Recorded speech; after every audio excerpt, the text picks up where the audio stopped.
Rabbi Elazar Hakapar dit que des choses simples peuvent faire perdre l'olam haba.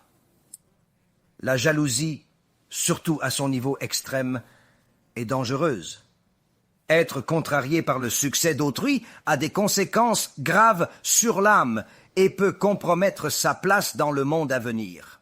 Maîtriser ses sentiments négatifs est essentiel pour préserver son olam haba. Quelqu'un d'autre a quelque chose et ils ne l'ont pas. Simple et direct, il a une voiture, je n'en ai pas. Il a une grande maison, je n'en ai pas. Il a une femme, je n'en ai pas. Il a ceci, je n'ai pas cela. C'est le plus bas niveau de jalousie, le plus primitif. Puisque c'est le pire niveau de jalousie, on peut se demander combien d'entre nous en sont vraiment innocents. Un moindre degré d'envie est ne pas supporter que d'autres aient plus. On a, mais les autres ont davantage. Une Mercedes contre une Bentley, une Toyota contre une Mercedes, une maison contre un manoir, une montre contre une montre de luxe, une épouse contre une épouse plus jeune et plus belle. Toujours en comparaison, jamais satisfait de ce qu'on possède. Hachem, mais il se ronge le cœur jour et nuit parce que son ami a un peu plus. Et le niveau le plus tolérable est quelqu'un qui est jaloux que son ami ait réellement quelque chose et souhaite simplement l'avoir aussi, sans pour autant vouloir que l'autre en soit privé. C'est une forme de jalousie, plus douce, plus humaine, où l'on désire simplement partager le bonheur de l'autre. La jalousie naturelle qu'il a, et il a une belle maison. Je souhaiterais avoir une belle maison, néanmoins, jalousie. Tous sont mauvais. Le grave problème que nous avons ici est que le simple fait de vouloir quelque chose que quelqu'un d'autre possède, non pas parce que je suis contrarié qu'il l'ait, mais simplement parce que je le veux, est également considéré comme mauvais. Mais la triste réalité est que la plupart des gens tombent dans la première catégorie. La plupart des gens sont contrariés que l'autre personne l'ait et qu'ils ne l'ont pas. C'est la racine de tous les problèmes depuis Bereshit. En examinant la Torah, on trouve d'innombrables histoires commençant par la jalousie. Cela débute avec Adam Harishon. Les anges dans Shamaïm le regardaient et croyant qu'il était Dieu sous forme humaine. Il était si grand, si beau, si parfait et sage qu'ils pensaient qu'il était Dieu. Ils allaient se prosterner quand Hachem l'a fait s'endormir. Ils ont compris que ce n'était pas Dieu, car Hachem ne dort pas. Mais leur jalousie envers Adam Harishon était si forte que le Malach Hamavet a déclaré « Je ne peux pas laisser cela continuer, je vais le ruiner. » Je vais le gâcher. Pourquoi cette jalousie? Il est devenu le serpent tentateur. Connaissez-vous l'histoire? Il a fait pécher la femme, puis l'homme. Ils ont été expulsés de Gan Eden sans le savoir. Après l'expulsion, que s'est-il passé avec leurs fils, Caïn et Hével? Quelle tragédie les attendait? Il avait la moitié du monde, Abel l'autre moitié. Qui est meilleur que toi, sans souci financier? Tu as tout ce que tu veux. Non, je n'aime pas ça. Pourquoi? Il a 2 épouses. Moi, je n'en ai qu'une. Ils sont nés avec des jumelles. C'était différent à l'époque. Tu comprends? À la création du monde, Hachem permettait le mariage entre frères et sœurs. C'était nécessaire pour peupler la terre. Caïn, né avec une sœur jumelle, jalousait Abel qui en avait 2. Il a 2 femmes, moi une seule. Je déteste ça, pensait-il. Cette jalousie l'a conduit au meurtre, un acte qui a marqué l'histoire. Malheureusement, même à l'époque de Noé, des générations plus tard, l'humanité n'avait pas tiré les leçons de cette tragédie fratricide. Génération de Noach, que s'est-il passé? Toute la Touma et tout le Gnaï qui ont eu lieu. La génération de Noach n'était pas très différente de la génération d'aujourd'hui. Que s'est-il passé? Les gens ont commencé à se voler les femmes, la jalousie. Avançons vers Abraham Avinu, Yitzhak Avinu, Yaakov Avinu. Chacun a eu ses épreuves.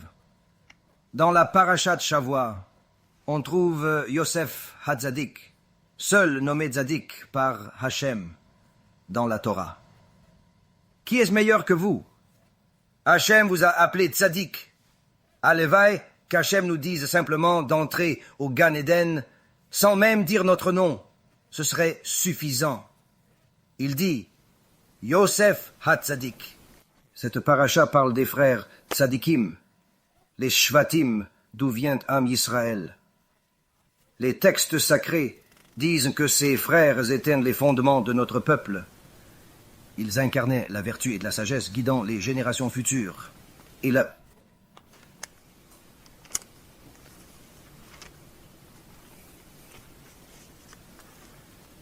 Israël aimait Yosef plus que ses autres fils, car il était un enfant de sa vieillesse, un talmide avec beaucoup de sagesse. Il lui fit une tunique finement tissée, un vêtement précieux, pour montrer son affection. Cette préférence de Yaakov pour Yosef allait bientôt susciter la jalousie de ses frères.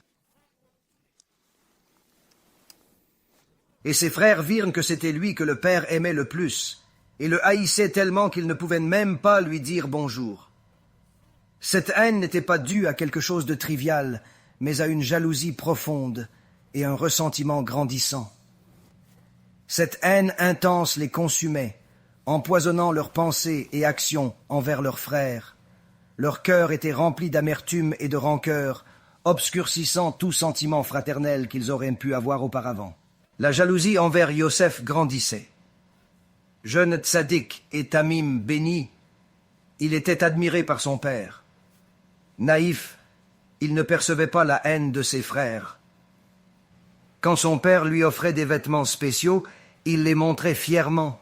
« Regardez mes nouveaux vêtements! Ne sont-ils pas magnifiques ?» sans réaliser le ressentiment que cela provoquait chez ses frères aînés. Il croit ses frères heureux pour lui. Pourquoi pas, après tout? Abba m'a offert une tenue spéciale, si belle et unique. Voyez mes vêtements, admirez-les. Shema Yisraël, Yosef, que fais-tu à toi-même? Pourquoi agis-tu ainsi? Nous le constatons ici aussi, hélas. Avance rapide dans l'histoire. Pharaon, Balaam et Nebuchadnezzar ne pouvaient jamais avoir assez, mais ce sont des rachats. Ils ne conviennent pas pour notre discussion. Korach est un meilleur exemple. Pourquoi? Korach était un tzaddik, un homme juste. Malgré son statut élevé et sa piété, il était toujours insatisfait, en quête de plus. Il ne pouvait jamais avoir assez. Korach était un tzaddik. Korach était l'un des Gedolei Hador avant qu'il ne soit allé à Tarbut Ra'a. Korach connaissait toute la Torah. Korach était riche et un grand Baal Tzedaka. Korach était de Shevet Lévi. Il était l'un des leaders. Il était si influent qu'il a obtenu la signature de 250 des Gedolei Hador. Oui? Nous sommes d'accord. Un missionnaire voulait venir à un Beit Knesset. Il a consulté les Gedolei Hador. Pour obtenir une signature, j'ai dû donner mon cœur. Je l'ai mis sur la table en demandant la signature en échange. Qui suis-je pour une signature? J'ai dit, voici mon cœur. Prenez-le, prenez tout. Donnez-moi juste une signature. Korach. 250 des Gedolei Hador ont signé sans question. Contre qui? Pas le missionnaire, mais Moshe Rabbeinu, celui qui les a fait faire Teshuvah. Pourquoi contre lui? Par jalousie. Je veux être chef. Pourquoi lui et pas moi? Il est intelligent? Moi aussi. Il a de l'argent? Moi aussi. Pourquoi Moshe Rabbeinu est-il le chef et pas moi? Pourquoi Moshe est-il le chef et pas moi? A-t-il vraiment parlé à Hachem? Hachem voulait-il qu'il reste chef? Tant de questions. La raison? La jalousie. La jalousie a coûté à Korach sa place dans le monde à venir, selon la Guémara. Elle a causé l'engloutissement de Korach et sa famille, sauf quelques enfants repentis. Cette histoire montre les conséquences dévastatrices de la jalousie, qui peut détruire une vie et un héritage spirituel. L'a englouti avec tout ce qui lui appartenait. Même ceux gardant son argent étaient avalés par la terre. Pourquoi? Hachem déteste profondément la jalousie, contraire à ses volontés. Le peuple juif a une mission sacrée, être une lumière pour les nations, non suivre leurs erreurs. Chaque juif doit s'en souvenir et le garder à l'esprit dans ses actions quotidiennes. Qu'il est juif et qu'elle est juive.